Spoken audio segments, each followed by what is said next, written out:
ফলে এটা অস্বীকার করার উপায় নেই। বাংলাদেশের অর্থনীতির ভরকেন্দ্র যেই শ্রমিকরা, বাংলাদেশের জাতীয় মুক্তির আন্দোলনেও সেই শ্রমিকরাই বারবার পথ দেখিয়েছে, বারবার বাংলাদেশকে মুক্তি দিয়েছে, বাংলাদেশে নতুন স্বাধীনতার সূচনা করেছে। এখন এই নতুন বাংলাদেশ যদি আমরা বলি, যেই নতুন বন্দোবস্ত আমরা বলি, যেই নতুন রাজনীতি আমরা বলি, আমাদের দায়িত্ব হচ্ছে সেই শ্রমিকের অধিকার পূর্ণাঙ্গভাবে এই বাংলাদেশে নিশ্চিত করা।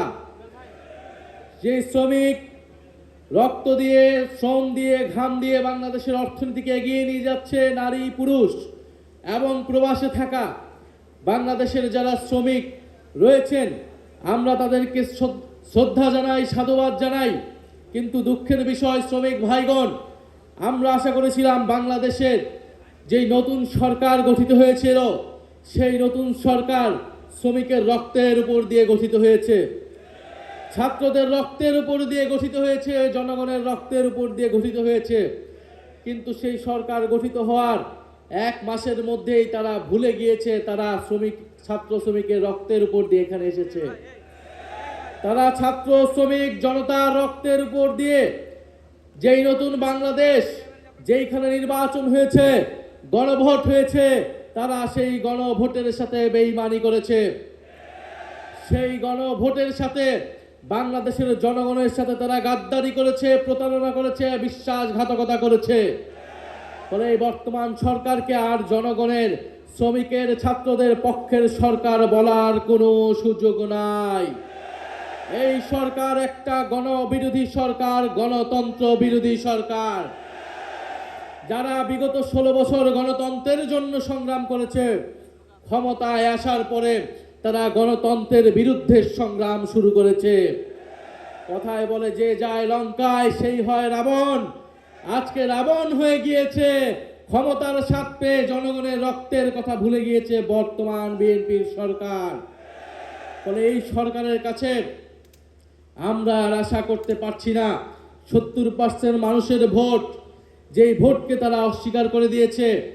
অন্তর্বর্তী সরকারের জরুরি গুরুত্বপূর্ণ অনেক অধ্যাদেশ, মানবাধিকার অধ্যাদেশ, পুলিশ সংস্কার অধ্যাদেশ, বিচার বিভাগের স্বাধীনতার অধ্যাদেশ সহ মানুষের অধিকার আদায়ের অনেক অধ্যাদেশকে আইনে পরিণত করার কমিটমেন্ট থাকলেও সেই কমিটমেন্ট, সেই ওয়াদা তারা ভঙ্গ করেছে।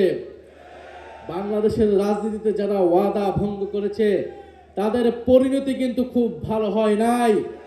বর্তমান সরকারকেও মনে রাখতে হবে, ছাত্র শ্রমিক জনতাকে ওয়াদা দিয়ে তাদের রক্তের উপর দিয়ে যে সরকার গঠিত হয়েছে, এই ওয়াদা ভঙ্গের পরিণতি তাদেরকে অচিরেই ভোগ করতে হবে। প্রিয় শ্রমিক ভাইয়েরা, আমরা এক নতুন জাতীয় ঐক্যে আবির্ভূত হয়েছি, যেখানে আমাদের বাংলাদেশের জুলাই গণ অভ্যুত্থানের বাংলাদেশের শ্রমিকদের প্রতি আমাদের যে ওয়াদা ছিল যে একটি বৈষম্যহীন বাংলাদেশ আমরা করব, আমরা রাজনীতি, অর্থনীতি, সমাজ সব জায়গায় ইনসাফ প্রতিষ্ঠা করব, নতুন বন্দোবস্তের শ্রমিকের হিস্সা নিশ্চিত করব। সেই লড়াইয়ে আমাদেরকে ঐক্যবদ্ধ থাকতে হবে।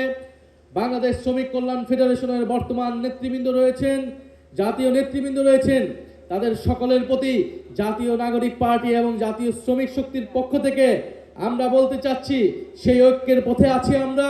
শুধু জাতীয় সংসদ নয়, আমাদেরকে এবার রাজপথের প্রস্তুতি নিতে হবে। রাজপথের প্রস্তুতির মাধ্যমে, গণ আন্দোলনের প্রস্তুতির মাধ্যমে আমরা বর্তমান সরকারকে বাধ্য করব জুলাই সনদ সহ, গণভোট সহ শ্রমিকের অধিকারের প্রতিটি দাবি আদায় যাতে নিশ্চিত হয়।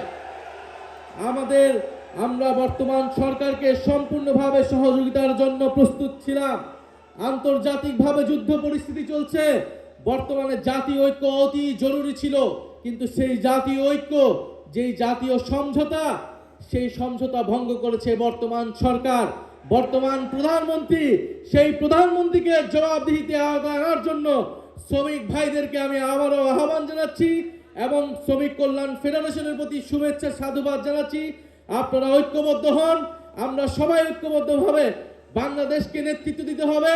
নতুন বাংলাদেশের পথে, গণ অভ্যুত্থানের বাংলাদেশকে, জুলাইয়ের বাংলাদেশকে সামনের দিকে এগিয়ে নিয়ে যেতে হবে।